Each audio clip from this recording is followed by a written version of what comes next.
మంత్రి తుమ్మల నాగేశ్వరరావు ఖమ్మం జిల్లా సత్తుపల్లి మండలం యాతాలకుంటలో సీతారామ టన్నెల్ ట్రంక్ పనులకు పరిశీలించారు. అనంతరం ఆయన మాట్లాడుతూ కేంద్ర ప్రభుత్వం ధాన్యం కొనే పరిస్థితిలో లేదు, 5 సంవత్సరాలకు సరిపడా సరుకుందని అంటోంది తెలిపారు. హమాలీలు ఇతర రాష్ట్రాలకు చెందిన వారు కావడంతో వారు రావడం ఆలస్యమైందని చెప్పారు. ట్రాన్స్పోర్ట్ కూడా డీజిల్ కొరత సృష్టించారన్నారు. భారతదేశంలో మొక్కజొన్న ఏ రాష్ట్రంలోనూ కొనలేదన్నారు. ఇక తెలంగాణ ప్రభుత్వం ఇప్పటి వరకు 12 లక్షల మెట్రిక్ టన్నుల మొక్కజొన్న కొనుగోలు చేసిందని చెప్పారు.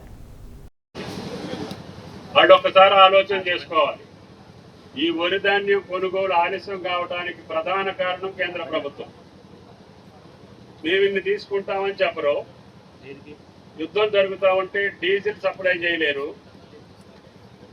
ఆఖరికి బంగ్లాదేశ్ లో క్రైసిస్ ఉండి బెంగాల్లో పశ్చిమ బెంగాల్లో ఎన్నికలు జరుగుతుంటే గన్నీ బ్యాగ్స్ కూడా పరిస్థితి వచ్చింది మాకు. అదేవిధంగా హమాలీలందరూ కూడా పశ్చిమ బెంగాల్ నుంచి రావాలి. వాళ్ళు కరెక్ట్ గా మనం ఇక్కడ ప్యాడీ పర్చేసింగ్ సీజన్ లోనే వాళ్ళకి ఎన్నికలు వచ్చినాయి. మొత్తం హమాలీలందరూ కూడా పశ్చిమ బెంగాల్ వెళ్ళిపోయారు. బీహార్ వాళ్ళు బీహార్ పండుగలు. అదే సమయంలో రైతులను రోడ్లు పాలు చేసి వాళ్ళు కష్టపడి పండించినటువంటి పంటని కళ్ళాల్లో ఉంటే మీకు అది ఏ ఆనందమో నాకు తెలియదు. ఆ ఆనందాన్ని పొందుతున్నారు. అంటే రైతుల కష్టాల కన్నీళ్లను కూడా మీ రాజకీయాల కోసం, మీ ఓట్ల కోసం, మీ బతుకు తెరువు కోసం వాడుకుంటున్నారంటే అంతకంటే దౌర్భాగ్యం ఉండదు. మీరు చేయాల్సినటువంటి పనుల వల్ల రైతులు కష్టాల్లోకి వెళ్ళారు. మీరు గతంలో నిర్వాహకం చేసినటువంటి అన్ని వ్యవస్థలు కుప్పగూలిపోవటం వల్ల సివిల్ సప్లైస్ అప్పులు పాలు చేసినటువంటిది ఒక పార్టీ, మార్కెట్ అప్పులు పాలు చేసినటువంటి పార్టీ. ఆ పార్టీ కూడా రైతుల గురించి మాట్లాడుతున్నారు. కాబట్టి దయచేసి టీఆర్ఎస్ కావచ్చు, బీజేపీ కావచ్చు, మీరు రైతుల గురించి మాట్లాడితే ఎబ్బెట్టుకుంటుంది. మీ గతం కావచ్చు, మీ వర్తమానం కావచ్చు.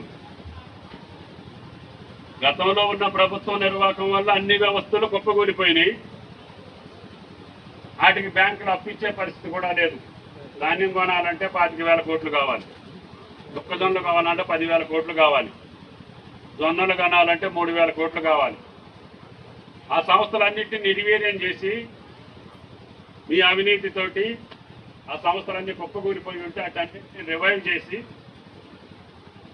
మళ్ళీ బ్యాంకులను ఒప్పించుకొని భారతదేశంలో మొక్కజొన్నలు ఏ రాష్ట్రంలో కొనాలి మీరు చూసుకోండి. మా జిల్లా కలెక్టర్లు రోడ్ల మీద ఉండి యంత్రాంగాన్ని ఉరికిచ్చి ఈరోజు అత్యధికంగా మొక్కజొన్నలు పర్చేజ్ చేసినటువంటి రాష్ట్రం సుమారు 12 లక్షల మెట్రిక్ టన్నులు, ఇంకొక 2-3 లక్షలు చేయాలి. ఖమ్మం, కొత్తగూడెం జిల్లా కలెక్టర్లకి అభినందన. వారు కూడా ప్రొక్యూర్మెంట్లో శ్రద్ధ తీసుకొని కొత్తగా జాయిన్ అయినప్పటికీ కూడా కష్టపడి యంత్రాంగాన్ని పరుగులెత్తించి ఖమ్మం జిల్లాలో ఈ పంటల యొక్క ప్రొక్యూర్మెంట్లో